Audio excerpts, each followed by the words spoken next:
практика всяка една топка минава през него и за това съсредоточават усилия да го пресират. Бакари Саня подава по земя. Сега Серхио Агуеро. Това е гол. 1-0 за Манчестър Сити. Това е Серхио Агуеро. 9-та минута. В първия момент, в който получи топката в наказателното поле с едно. 10-ти гол от началото на сезона за Серхио Агуеро. Изключително бавно реагираха футболистите в бяло. Оставиха Серхио Агуеро да овладее първото му докосване. Отклони топката малко в страни, но пък след това с прецизен изстрел през краката на Лукаш Фабиански. Всъщност тук той направи залъгващо движение, че ще стреля веднага.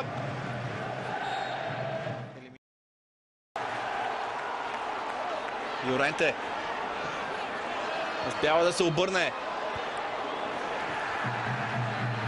Висока топка беше насочена към Уейн Раутлич. Юренте сега! Това е прекрасен гол. Какъв удар на Фернандо Юренте. Слон се изравнява. 13-та минута.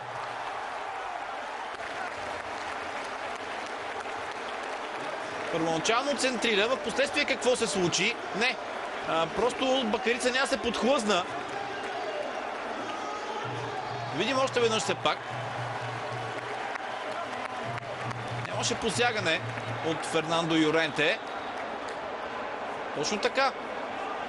Дигна ръце Бакари Саня, но поне според мен Силва. Саня за Агуеро. Той е изпреварен там от Вандерхорн. Де Бройне. Претенции за Дуспа. Чу се сигнал и такава наистина е отсъдена. Това е Дуспа за Манчестър Сити. Вандерхорн не може да повярва. Има и жълт картон за него. Не трябва да пипа съдията Вандерхорн. Посегна с лявата ръка в интерес на истината. Удари в лицето Де Бройне. Ето го момента.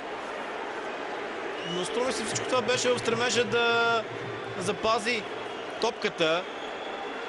А и с тяло общо взето това беше...